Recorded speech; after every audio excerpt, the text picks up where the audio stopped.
کیا کر رہے ہو؟ اگر تمہاری وہ سو کالڈ بیوی آ گئی تو؟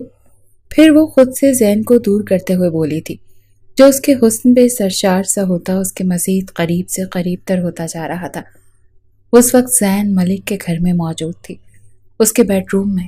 وہ اپنے حصار میں لیے اس کے چہرے کے قریب چہرہ لا کر کہنے لگا، ارے آ بھی جائے تو ڈرتا کون ہے؟ ویسے بھی شام سے پہلے وہ واپس نہیں آنے والی، اور تب تک میں تمہارے ساتھ ایک اچھا خاصا ٹائم سپینڈ کر چکا ہوں گا۔ یہ سن کر اس کے چہرے پر ایک خوشگوار سی مسکراہٹ آئی تھی۔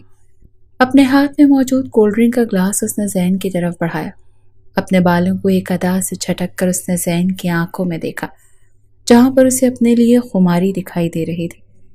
پوری طرح زین اس کے قابو میں آ چکا تھا۔ اپنے ہاتھوں سے وہ کولڈ ڈرنک کا گلاس زین کے لبوں سے لگاتی سرگوشی نما انداز میں کہنے لگی، ویسے ایک بات تو ہے، کبھی کبھی تمہاری بیوی کا حسن دیکھ کر مجھے جلن سی ہونے لگتی ہے۔ وہیں خود پر غرور بھی محسوس ہوتا ہے کہ تم اتنی خوبصورت پرکشش بیوی کو چھوڑ کر میرے لیے پاگل ہو۔ ثانیہ کے دل میں جو ایک جیلسی تھی وہ چھپا نہ پائی، خود ہی منہ سے بول کر وہ نیلم کی تعریف کر چکی تھی۔ زین ہلکا سا مسکرایا اور پھر کہنے لگا، کیا فائدہ اتنے حسن کا، ہے تو وہ وہی اولڈ مائنڈ دقیانوسی سوچ رکھنے والی لڑکی۔ مجھے شروع ہی سے تم جیسی ماڈرن نژاد خیال لڑکی پسند ہے۔ اگرچہ میری موم ہی تھی جنہوں نے زبردستی اپنے پتہ نہیں کہاں کے پرانے رشتہ داروں کے ہاں میری شادی کروا دی۔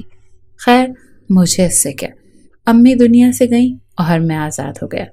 خیر چھوڑو، اس کا نام مت لو، اس کا نام سن کر میرا بی پی ہائی ہونے لگتا ہے۔ یہ کہہ کر زین ملک ثانیہ کو اپنے حصار میں لیے بیڈ کی طرف لے کر آیا تھا۔ اس سے پہلے کہ وہ اپنی حدود پار کرتا ایک جھٹکے سے دروازہ کھلا۔ سامنے کا منظر دیکھ کر اس کے پیروں کے نیچے سے زمین نکلی تھی۔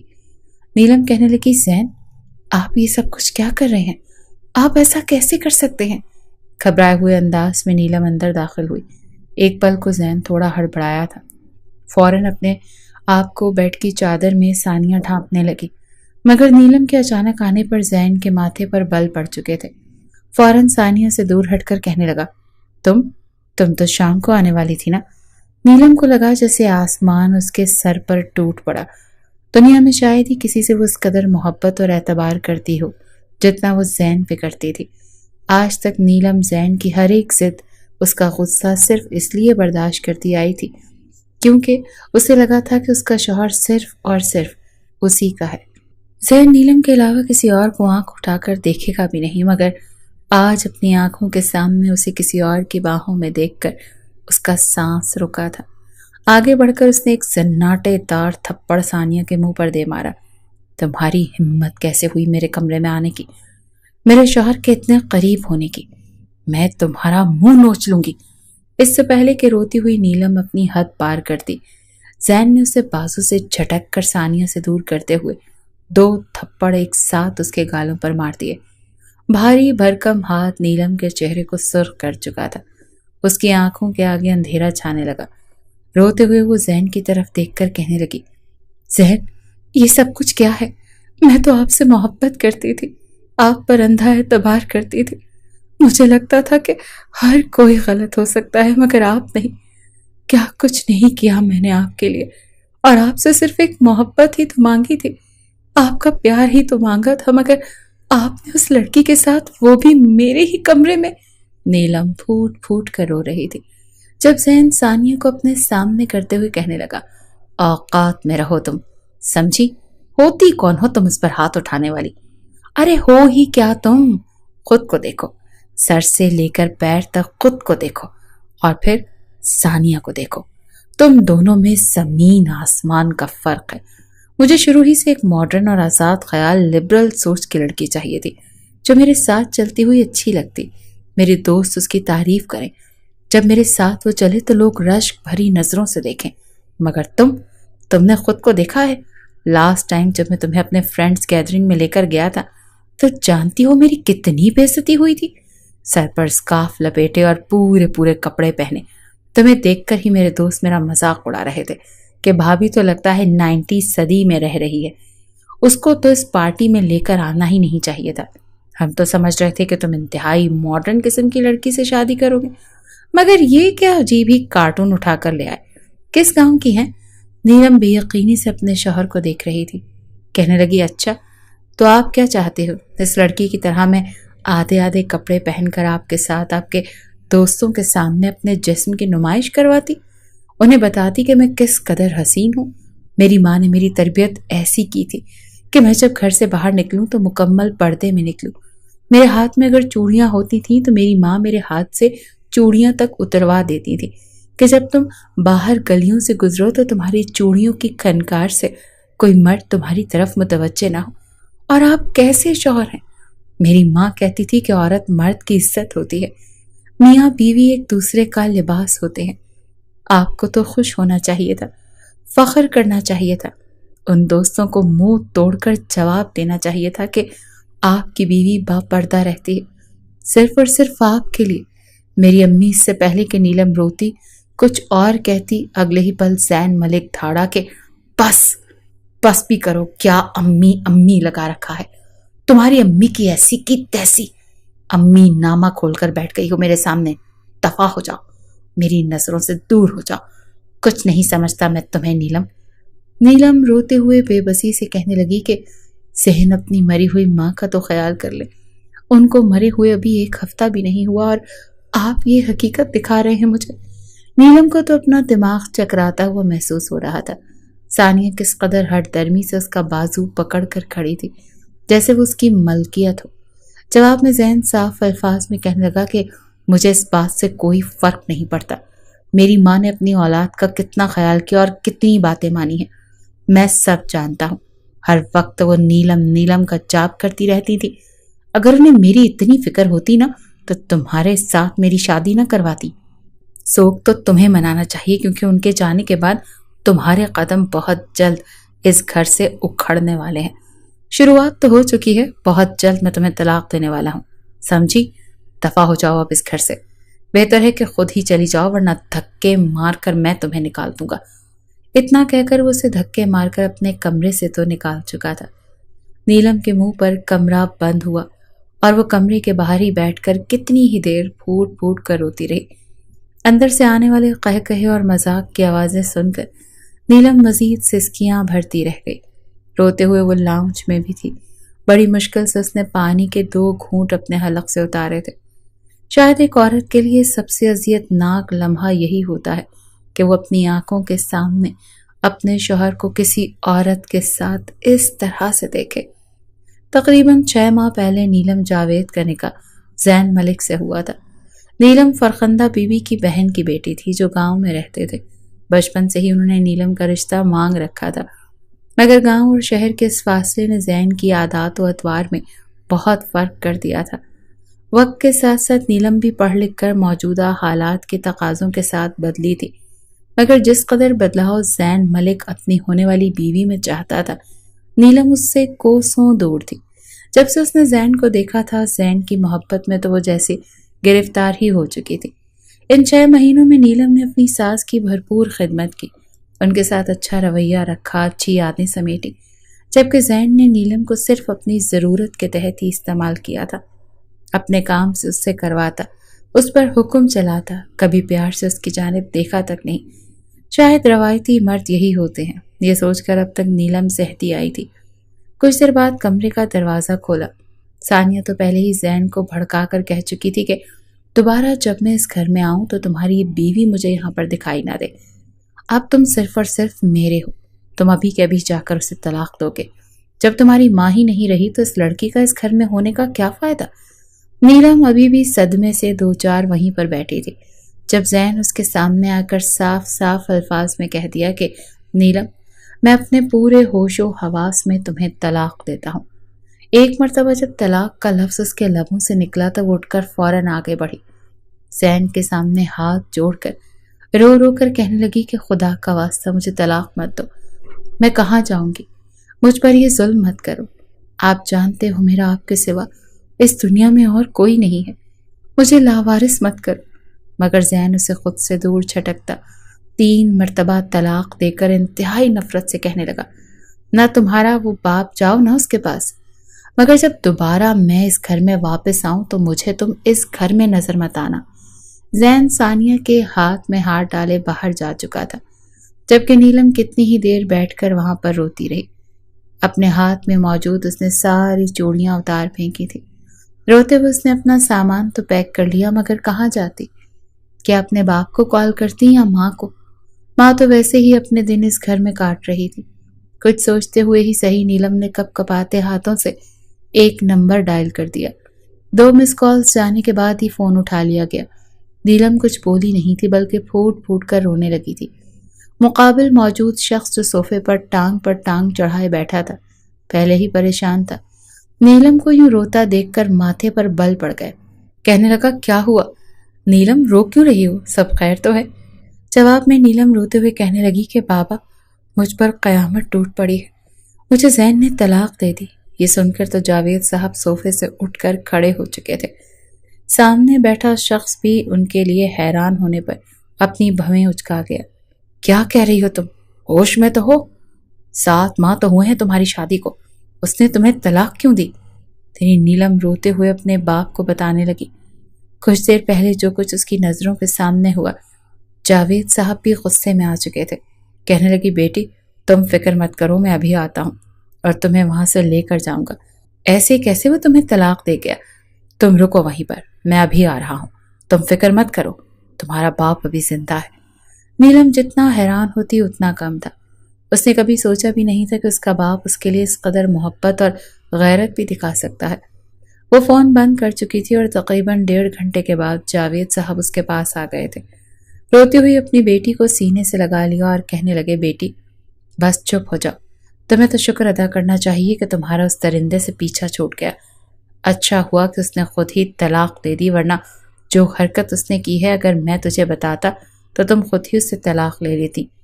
نیلم جو پہلے ہی پریشان تھی، اپنے باپ کی یہ بات سن کر اس کے ماتھے پر بل پڑ گئے۔ کیا مطلب؟ کیا ہوا ہے بابا؟ کیا کیا ہے زین نے؟ بتائیں مجھے۔ مگر وہ اپنی آنکھوں میں آنسو صاف کرتے ہوئے فوراً اس کا سامان اٹھا کر کہنے لگے کہ نہیں، بس تم میرے ساتھ گھر چلو، پھر ہی بتاؤں گا تمہیں۔ روتی ہوئی نیلم اس گھر کو چھوڑ کر اپنے مائکے تو آ چکی تھی۔ سب سے پہلے اس کی نظریں ماں کی ہی متلاشی تھی۔ امی کدھر ہیں؟ آپ دیکھیں زین نے میرے ساتھ کیا کر دیا۔ امی، آپ تو کہہ رہی تھی کہ آپ کا بھانجا مجھے بہت خوش رکھے گا، بالکل شہزادیوں جیسا سلوک کرے گا، مگر دیکھیے زین نے مجھے طلاق دے دی ہے۔ وہ ہر کمرے میں جا کر اپنی ماں کو بلا رہی تھی، مگر کہیں بھی اسے اپنی ماں نظر نہیں آئی۔ تو دھاڑے مار کر روتا ہوا جاوید اپنی بیٹی کو کہنے لگا، بیٹا کہاں آوازیں دے رہی ہو؟ تمہاری ماں یہاں ہوگی تو تمہیں جواب دے گی نا۔ نیلم تو سمجھ ہی نہ پائی کہ اس کے والد اسے کہنا کیا چاہتے ہیں۔ نیلم کہنے لگی، کیا ہوا؟ کدھر ہیں امی؟ کہاں گئی ہوئی ہیں؟ یقیناً پڑوس میں پروین آپا کی طرف گئی ہوں گی۔ مگر جاوید صاحب پھوٹ پھوٹ کر روتے رہے اور کہنے لگے کہ نہیں، تیری ماں تو 1 ماہ پہلے ہی یہ دنیا چھوڑ کر جا چکی ہے۔ یہ الفاظ تھے یا گرم پگھلتا ہوا سیسا جو کہ کسی نے نیلم کے کانوں میں انڈیل دیا تھا۔ اسے لگا جیسے وجود میں جان ختم ہو چکی ہے۔ پورے وجود میں اسے چیونٹیاں رینگتی ہوئی محسوس ہوئیں۔ نیلم وہیں زمین پر گر چکی تھی اور کہنے لگی، نہیں بابا، ایسا نہیں ہو سکتا، امی مجھے ایسے چھوڑ کر کیسے جا سکتی ہیں؟ امی کہیں نہیں جا سکتی، آپ نے مجھے بتایا کیوں نہیں؟ امی کی طبیعت اگر خراب تھی تو مجھے کیوں انفارم نہیں کیا؟ نیلم پر تو صدمے پر صدمے گزر رہے تھے۔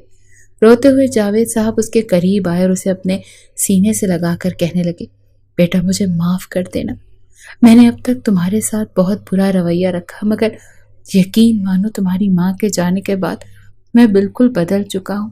جانتی ہو جب تمہاری ماں مری تو میں نے تمہارے شوہر کو فون کیا، مگر اس نے اتنی بے عزتی کی میری، مجھے ذلیل کر کے کہنے لگا اگر مر گئی ہے تو میں کیا کروں؟ میری بلا سے تم بھی مر جاؤ۔ نہیں آئے گی نیلم وہاں، نہ ہی میرے پاس وقت ہے جو اسے میں وہاں پر لے کر آؤں۔ وہ میرے منہ پر میری بے عزتی کر کے فون بند کر دیا۔ میرے پاس تو تمہارا کوئی دوسرا نمبر بھی نہیں تھا۔ یہ تو شکر ہے بیٹی کہ تم نے خود مجھے فون کر لیا۔ جاوید صاحب لگائی بجھائی کرنے میں تو ماہر تھے، مگر اپنی سگی بیٹی کے ساتھ ایسا کریں گے نیلم تو کبھی خواب میں بھی نہیں سوچ سکتی تھی۔ شروع سے ہی جاوید صاحب انتہائی کام چور نکھٹو قسم کے انسان تھے۔ نیلم کی ماں گورنمنٹ اسکول میں ٹیچر تھی،